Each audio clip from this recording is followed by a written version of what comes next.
It arrived in the middle of the night. No fanfare, no phone call, just a message from her team in Manila, sitting quietly on her screen while London slept outside her hotel window. She'd just come off the most historic week of her tennis career. Her body was exhausted. Her mind was still processing everything that had happened. And then she read the number on that contract and had to read it again because the first time didn't feel real. This is the story of Alex, and a deal that was never really just about money, from a bank that was never really just a sponsor, and a partnership that goes back further than any endorsement contract ever could. Let's start with where Alex was in her life the night that message arrived, because context matters here, and the context is extraordinary. She had just become the first Filipino in the entire history of professional tennis, man or woman, to earn a seeding at a Grand Slam. Not a wild card, not a qualifier, a seed. A number beside her name in the Wimbledon draw that told every other player in the tournament they needed to be ready for her. She had climbed from 35 in a world to 28 in the space of a single month. She had beaten Elena Rybakina, the world number 2, on grass. She had beaten Jasmine Paolini, the world number 8, on grass. She had won her first professional title in Birmingham and followed it up with a WTA 500 semi-final in Berlin as a wild card. Brands across Asia and beyond were already lining up. Nike was there. Babolat was there. Nitriacio was there. Her endorsement portfolio was projected to hit $3 million in 2026. She had made Forbes 30 under 30 Asia. She was the highest-earning Filipino tennis player in the sport's history, and she was 21 years old. So when a number landed in her inbox that night that made even her do a double-take, you have to understand that it wasn't because she was unfamiliar with large figures. She had seen large figures. She had signed large contracts. She knew what a significant deal looked like. The fact that this one still stopped her in her tracks tells you something about the number on that page. But here's the thing, and this is what makes this story so different from a typical athlete-sponsored deal. The number was only part of why she sat there staring at her phone in a London hotel room at whatever hour it was, completely still, completely quiet, with something that wasn't just surprise on her face. It was something closer to recognition. Because BPI, the Bank of the Philippine Islands, wasn't just another company writing a check. It wasn't a brand that had spotted a rising star and calculated the return on investment. The relationship between Alex and BPI runs through her family in a way that no contract could manufacture and no marketing team could have planned. Her parents met while working at BPI 3 decades ago. Think about what that means. The institution that was now offering her a life-changing 2-year deal at the peak of her emerging career is the same institution that brought the two people who created her into the same room. Her Aunt Gina serves as the bank's head of human resources. The chairman himself, Jaime Augusto Zobald Ayala, had welcomed her back to the Philippines at events with a kind of warmth that doesn't come from a business relationship. It comes from something older and more genuine than that. When BPI first signed Alex as a brand ambassador back in 2026, she was 17 years old. She hadn't yet broken into the professional tour in any serious way. She was a promising junior, who had already made history by winning a junior Grand Slam singles title, which made her the first Filipino to do so. But the senior circuit was still ahead of her, still full of unknowns, still years of hard work and defeats in travel and loneliness away from where she needed to be. BPI saw something in her anyway. And when she spoke about that first signing, she didn't talk about the commercial opportunity. She said that BPI had a lot of meaning to her family. She said her parents had met while working there 30 years ago. She said the partnership had sentimental value. Those are not words a PR team writes for you. Those are words a person says when something is actually true. So when the bank came back 4 years later, in the middle of her historic Wimbledon run, with a 2-year commitment that would carry her through what should be the most explosive stretch of her tennis career, the number on the page was staggering, but the meaning behind it was something else entirely. It was BPI saying, "We were there before anyone else was watching, and we are still here." Now, let's take a step back and really think about the financial picture Alex was sitting inside at this moment, because it's genuinely remarkable. Her prize money in 2025 alone had totaled around $876,000. In pesos, that's roughly 54 million. For context, that figure alone made her the highest-earning Filipino tennis player ever, and that was just the on-court money. The endorsement deals sitting alongside her playing income were already substantial, and they were only going to grow. The trajectory was obvious to anyone paying attention. Every tournament she entered, she was generating more attention, more social media traffic, more commercial interest from companies across the Philippines and Southeast Asia, and beyond. The Ayala name was already attached to her story through family connection, and now the Ayala Corporation's BPI was formalizing that connection in the most significant financial way it had. 2 years of security.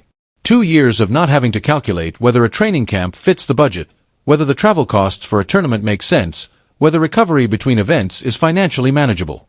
Anyone who doesn't come from elite sport doesn't always understand what that freedom actually means in practical terms. Professional tennis is brutally expensive. The travel alone, across dozens of tournaments on multiple continents throughout the year, costs more than most people make in several years. Coaching, physiotherapy, equipment, accommodation, all of it adds up into a number that can quietly consume a player's earning potential before she's had a chance to reach her ceiling.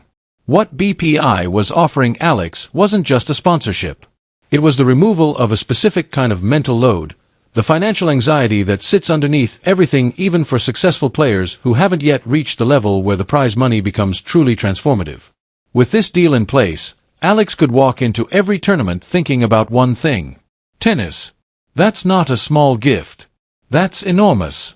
And the bank's chief customer and marketing officer had put it well when she described Alex's story as not just one of success on the court, but a testament to perseverance, discipline, and the strength of the support system around her. That framing matters because it reveals how BPI understood what they were actually investing in. Not a product. Not a marketing vehicle. A story. A human story about a young woman who left home at 13 to train at the Rafael Nadal Academy in Spain, who spent years far from her family and her country, who absorbed defeat and loneliness, and the weight of expectation from 115 million people, and kept going anyway.